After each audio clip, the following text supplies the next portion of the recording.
नमस्कार, मैं नीतीश कुमार। YouTube के इस चैनल में आप सबका स्वागत है और आपसे निवेदन है कि चैनल को सब्सक्राइब करें।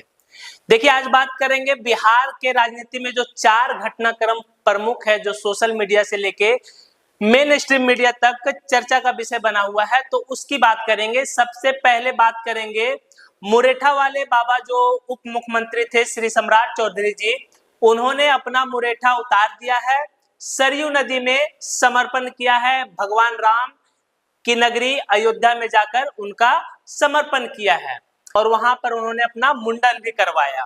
इसी के साथ बिहार की राजनीति भी गर्म हो गई। सम्राट चौधरी ने प्रण लिया था 22 महीने पहले कि जब तक नीतीश कुमार को मुख्यमंत्री की गद्दी से उतार नहीं देंगे तब तक ये मुरेठा नहीं खोलेंगे। हालांकि अभी उनके जो राग हैं वो बदल गए हैं। राजनीति में अक्सर ऐसा होता रहता है। अब वो बोल रहे हैं कि इंडिया गठबंधन से उनको इस्तीफा दिलवा दिया, यही मेरा प्रण था, जो कि सरासर झूठ है। उन्होंने बताया था, उनके बहुत सारे बयान हैं जो अभी भी सोशल मीडिया और मेन स्ट्रीम मीडिया यूट्यूब चैनलों पे भरा पड़ा है। उन्होंने कहा था कि मैं जब तक नीतीश कुमार को मुख्यमंत्री की गद्दी से हटा नहीं दूंगा तब तक ये मुरेठा नहीं खोलूंगा। हालांकि आज हालत ये है कि वो मुख्यमंत्री के ही शरण में है और उनके ही मंत्रिमंडल में उप मुख्यमंत्री के तौर पर उनके अंडर काम कर रहे हैं। तो इस अयोध्या में ये जो सीन आपको दिख रहा है कि यहाँ सम्राट चौधरी सरयू नदी में पहले डुबकी लगाए, फिर राम भगवान के मंदिर में दर्शन करने गए, फिर गंगा नदी में भी जाकर डुबकी लगाई और बोले। सोशल मीडिया में और कई न्यूज चैनल ये चला रहे हैं कि रितलाल यादव राजनीतिक सरगर्मी से कहां गायब है। हालांकि आपको ये बता दें कि रितलाल यादव राजद के बाहुबली नेता माने जाते हैं और उनका पाटलिपुत्रा सीट से लोकसभा चुनाव लड़ना तय था और वो माना जा रहा था कि वो अपने तरीके से पूरी तरीके से तैयारी कर चुके हैं और उनको ये भी लग रहा था कि मीसा भारती 2 बार चुनाव हार चुकी है तो इस बार पार्टी उन पे भरोसा करेगी और टिकट उन्हें देगी। लेकिन अंत में फिर से एक बार लालू यादव ने अपनी बेटी मीसा भारती को यहाँ से चुनाव मैदान में उतारा है और तब से लेकर रितलाल यादव ज्यादा सक्रिय दिखे नहीं है। लोगों का कहना है कि वो पार्टी से नाराज चल रहे हैं। हालांकि आपको ये भी बताते चले कि उन्होंने अभी तक खुलकर कोई बयान भी नहीं दिया है। लोगों का ये भी मानना है कि वो जल्द ही पार्टी छोड़ देंगे और बीजेपी ज्वाइन करेंगे। हालांकि मुझे नहीं लगता कि वो बीजेपी ज्वाइन करेंगे और अगर बीजेपी ज्वाइन भी करते तो जो आरजेडी में उनको मिल रहा है उससे अलग क्या मिल पाएगा। राजनीतिक तौर पर उतना दल बदल भी ठीक नहीं है, लेकिन फिर भी अगर वो बीजेपी ज्वाइन करते हैं, लोगों का तो ये भी कहना है कि वो अपनी सीट भी बदलेंगे। लेकिन मेरा मानना है कि ऐसा कुछ होने वाला नहीं है। अभी वो कोई निजी कामों में भी व्यस्त हैं और इसलिए राजनीतिक रूप से सक्रिय नहीं है। लेकिन ये भी बात सच है कि वो थोड़ा सा नाराज है। उनको दुख हुआ है इस बात का कि पार्टी ने उन्हें पाटलिपुत्रा से टिकट नहीं दिया, उनके जगह मीसा भारती को लड़ाया गया। लेकिन सुकून वाली बात यह है कि मीसा भारती इस बार चुनाव जीत गई है।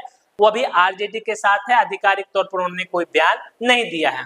कि एक फिल्मी डायलॉग था कि हार कर जीतने वाले को बाजीगर कहते हैं, ठीक उसी तरीके से हार कर जीतने वाले बिहार की राजनीति में उपेंद्र कुशवाहा कहते हैं।